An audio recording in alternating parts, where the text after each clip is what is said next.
Hello, my name is Megan Hermery here with NLM News. Today we have a triple interview with Christopher Columbus, Leonardo da Vinci, and William Shakespeare. So Christopher Columbus, welcome to the show. Thanks for having me. Yes, it's our pleasure. So Chris, tell me a little bit about yourself. Well, I lived from 1451 to 1506, and I was an Italian explorer. I sailed across the Atlantic Ocean in search of a route to India, and I sailed for the King and Queen of Spain because I moved to Spain. Wow, that's really interesting. So tell me about your voyages. Well, on my first trip, I had 3 ships, the Santa Maria, which was the ship I was on, and the Nina and the Pinta. We set sail on August 3rd, 1492 from Palso, Spain. We had 90 crew members. On October 11th, 1492, we found land, and we thought it was Japan, but later we found out that it was one of the Caribbean islands. It was an island called Guanahani, but later it was named San Salvador. Very cool. But did you not go on 3 other voyages? Yes, I did go on 3 other trips. On my second trip, I had 17 ships, and I also established a base in Hispaniola. I also named the island Dominica after I sailed around. On my 3rd expedition, I sailed farther south to Trinidad and Venezuela.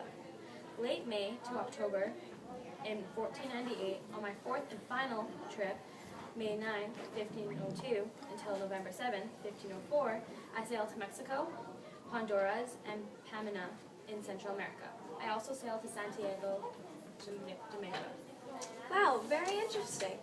So tell me, how are you a part of the Western Worldview? I don't mean to brag, but I was really brave to go where no man has ever gone before.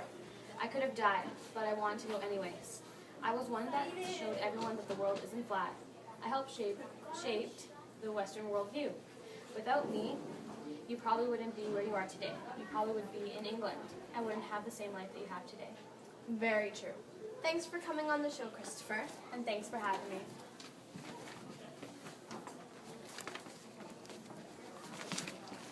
Moving on to the next interview, please welcome William Shakespeare.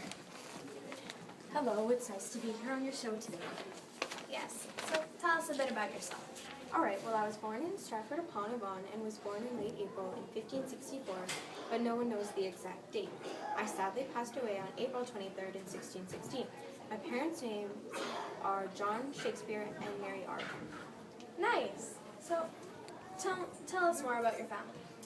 Alright, well I was married to Anne Hathaway, and not the famous actress, if that's Yeah. who you're thinking of. Yeah. And had a daughter named Susanna, and twins named Judith and Hamnet, but Hamnet died when he was 11. Oh, how tragic. Oh, what about your education? What was that like? Well, there are no specific records that led back to me attending school or anything about my education, but it is suspected that I would have attended King Edward Grammar School in Stratford. I then would have attended some sort of formal education. Wow, interesting. So what were some of your accomplishments? Okay, well, I wrote 154 sonnets, which are like 14-line poems that can be classified as a song sometimes. Some of my famous plays include Hamlet, Romeo and Juliet, and Macbeth. I was an actor, a poet, and a playwright. That's amazing. Now, please tell me why you were important in the Western Worldview. To this day, people call me a unique storyteller, and many people study my works. The world wouldn't be where it is today without my literature, and learning would have been a lot different. Also, you have to know of my many plays that are everywhere. Yeah. Well, thank you for coming on our show, William. Thanks for having me. Please give a warm welcome to our next guest, Leonardo da Vinci. Hello, nice to be here today. Why, yes. So please tell me a bit about yourself. I lived from 1452 to 1519, and I was born on April 15th near Empolia, Italy. I lived until the age of 67. Okay, so tell us about your education. Well, I was educated in my father's house and got usual elementary level training. I learned reading, writing, and math. In 1467, I was an apprentice learning painting, sculpting, technical, and mechanical skills. Wow, so what kind of accomplishments did you have during your life? Well, in 1472, I became a part of the Painters Guild in Florence. I finished my apprenticeship in 1477, and people considered me a hydraulic and mechanical engineer. Cool. So What are some of your interests? While I was in Milan, I became very interested in geometry and wrote a book on it. I am interested in painting, sculpting, engineering, studying human anatomy, and of course, science and geometry. Yes. So, would it be alright if we talked about your sore spots a little? Sure. So, why did you travel so much? Well, I had to travel a lot because I had to escape social pressure. That's true, I guess. So, tell me about your family. Well, I was born to unmarried parents, which made me illegitimate. My childhood wasn't terrible, but my father set me up with an apprenticeship when I was 15. My father was a public official who certified legal documents. Eventually, my mother moved away, as did my father. Both of my parents were married. By the time I died, I had 17 half-brothers and sisters. Wow, you're getting up there with 19 kids and counting.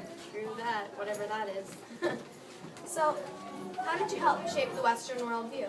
Well, because I did so much work with science, math, and art, I improved the knowledge of many things in my time. We wouldn't be where we are today without that knowledge that I did discover. I just worked on so many things that it changed the way people think today. Thanks, Leonardo. My pleasure. Well, my name is Megan Hermery with NLM News, and just remember, you heard it here first.